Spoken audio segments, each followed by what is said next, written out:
عبدك العجيز الضعيف والمسكين والظالم الجهل.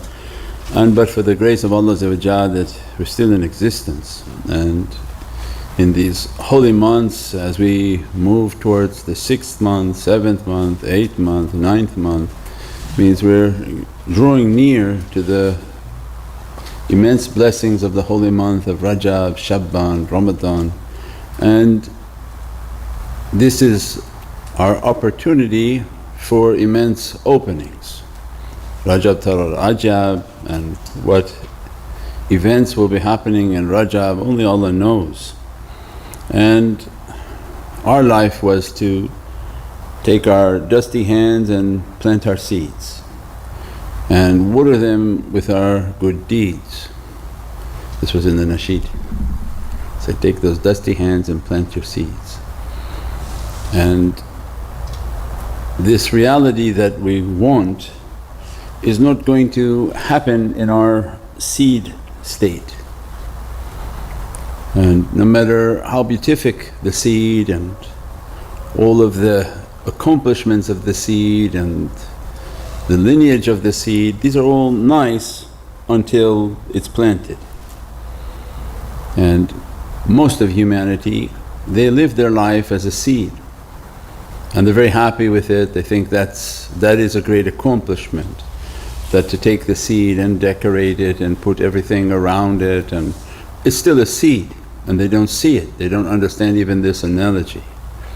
And awliyaullah come into our lives because the world of light is a guidance, and they come into our lives and teach us that this is not what Allah wanted for you.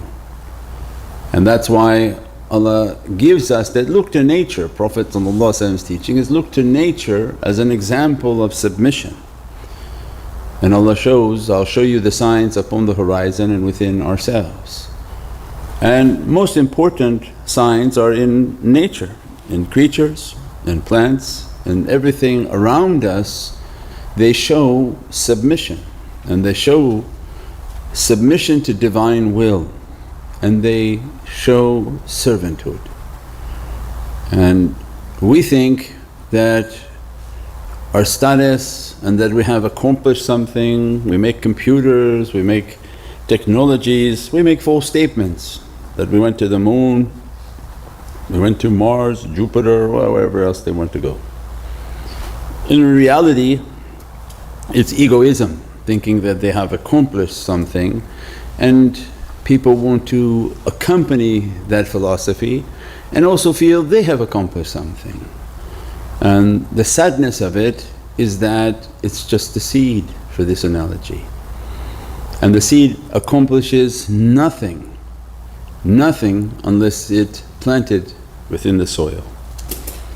And that's why there's such a blessing in nature and in farming and in all of these, because if you sit and watch what's happening, you see what Allah has through nature, then it humbles us to understand we haven't really accomplished anything.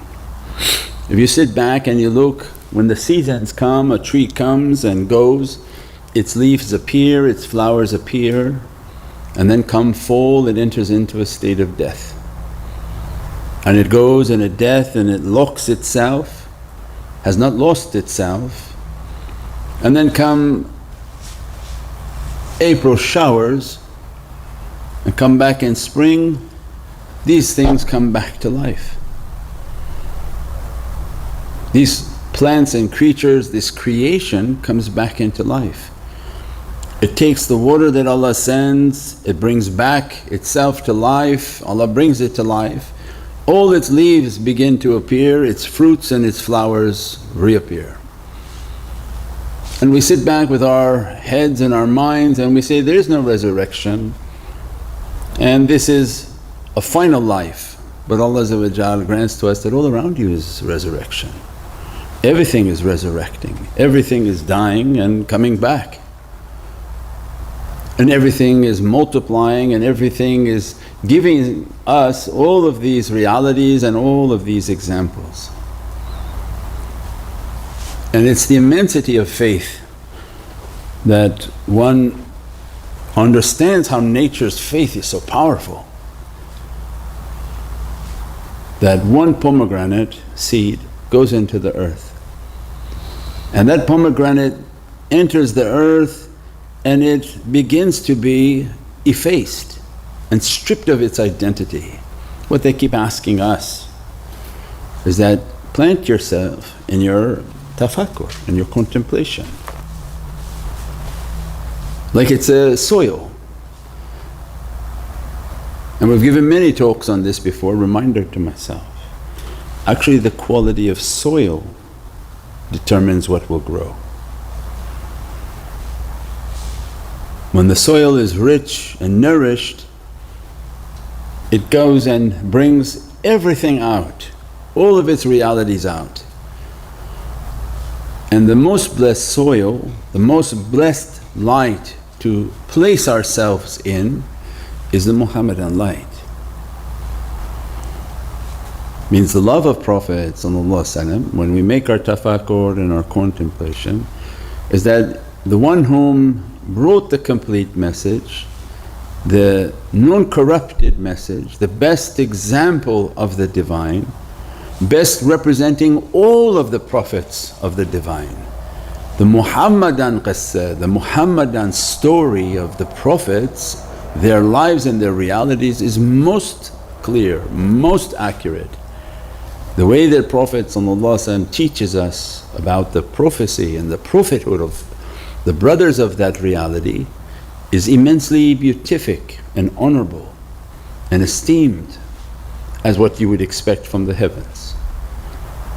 When we enshroud ourselves, like Ya ayyuhal muzammil, the one whom is shrouded with that reality, when we shroud ourselves, fill ourselves and dress ourselves with that Muhammadan light, it is in these analogies the perfected soil of realities.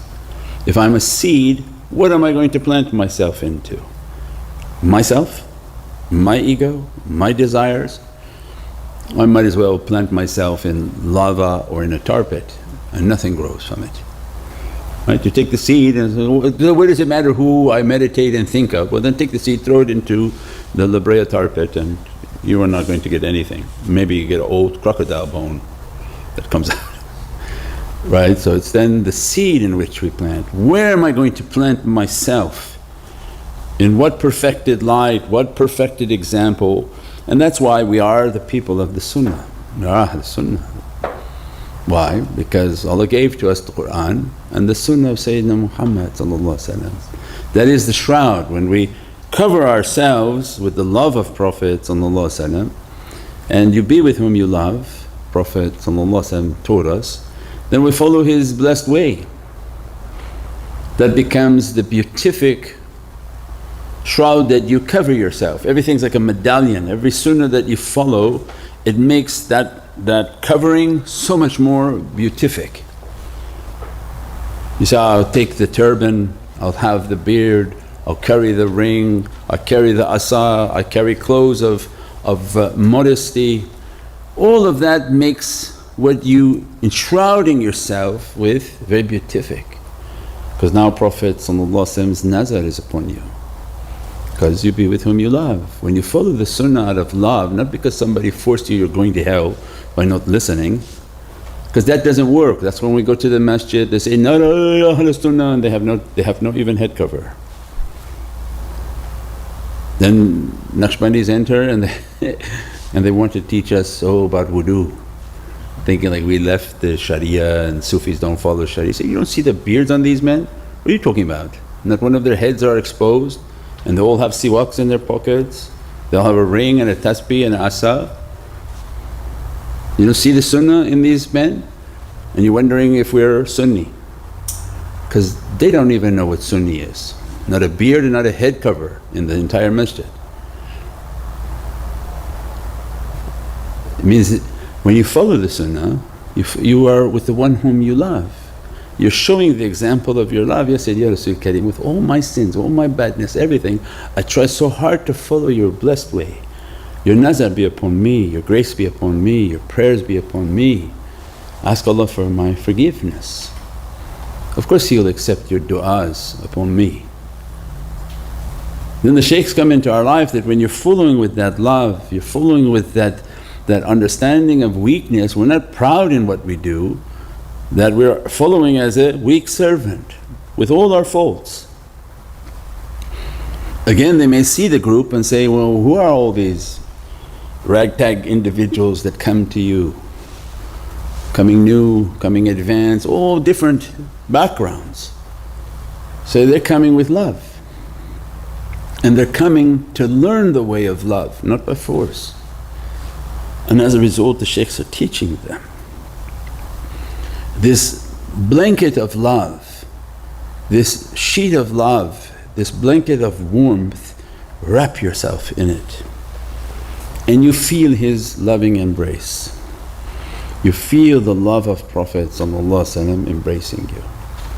Because you do with love everything. I come and I serve with love. Every day we wake up to be of service with love. Every day we try our best to have the best of character in the face of every single obstacle and every crazy person available. Because everybody now has the worst of character. You drive on the road, somebody wants to scream and yell at you. You walk down the street, somebody wants to yell and scream at you.